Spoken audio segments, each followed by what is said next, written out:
out of here.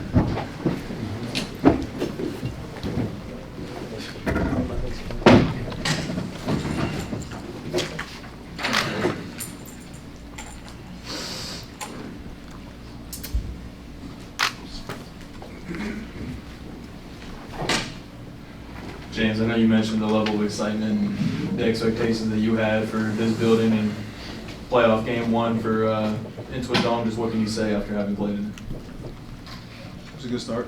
It was a good game one. From the fan game one and into it. Yeah, from the fan aspect of it was cracking. It was loud. It was just how we expected it to be. You know what I mean? That's one of the reasons why we jumped out to a huge lead. You know what I mean? They got behind us and just rode their wave. I feel like you kind of made a point of emphasis to be aggressive early. Was that something you were thinking about coming into this game that you felt this team needed? That's always. You know, me being aggressive is not just scoring, it's, you know, facilitating, it's doing other things. So, you know, I got some shots to fall early and I kind of just, you know, got the guys rallied up and, everybody made shots. You know, we had opportunities, especially in the first two games, and shots that we didn't make, you know, which this league is a make or miss league, you know what I mean? So we knew other guys, you know, that hadn't, you know, made shots in the first two games were going to make shots, and, you know, we did that tonight. James, you guys finished the first quarter on a 10-0 run, and it seems like from then on out, you guys imposed you guys' will defensively. Yeah. You never really looked back. Why are you guys so locked in defensively? I know game one you guys go short, but it seems like since then you guys have been locked in. You guys haven't. We've been that way all year long. Rebounds. We've been that way all year long. Yeah.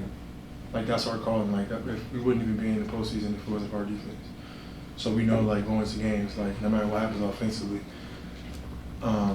you know, we gotta be on point defensively. That's what keeps us in the game. You know, so we've been like that all year, and you know, as much as perfect as we want to be, like we aren't. You know what I mean? So we make mistakes, we cover for each other, and we just continue to, you know, be resilient and keep fighting defensively. And, you know, the first game, you know, we 20 turnovers on the road, you can't win. You know, it's very, very difficult to win, and we still gave ourselves a chance. Tonight, I'm going to be at 10. Like, that's the game right there.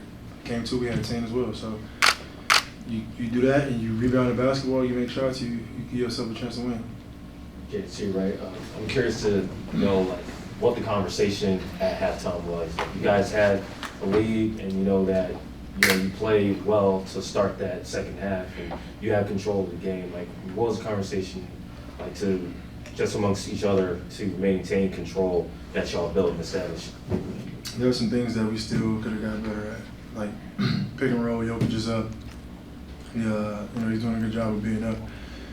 And you know, the first half, Zoo had like 3 or 4 opportunities where he got the ball into the basket and he missed a layup. I think he got fouled one time, and then I forgot what happened the other 2 times. But like, Zoo, go dunk the ball. Like, finish those plays. You know what I mean? So there's things like that offensively that we can get better at, and there's some things that we adjusted to defensively that we saw that they were doing that we felt we can get better at. And so it just, you know, it's constant. Like, there's no let-ups. There's always communication, and there's always, you know, room for improvement for us.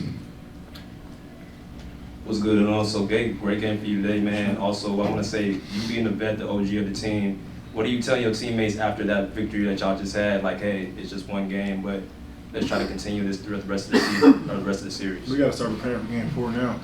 You know what I mean? Like, we know what we're dealing with. You know what I mean? Like, Jokic is something special.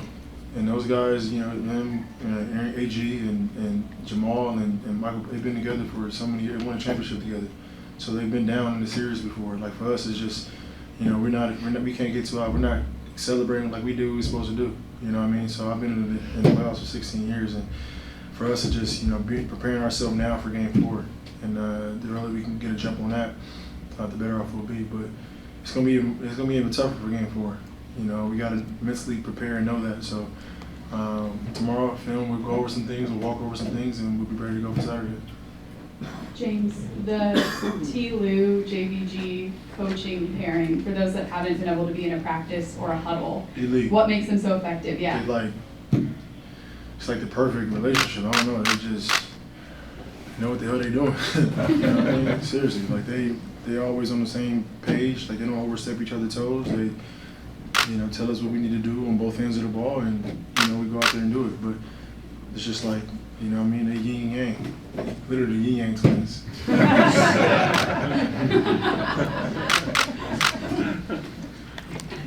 Hot up here. Seriously.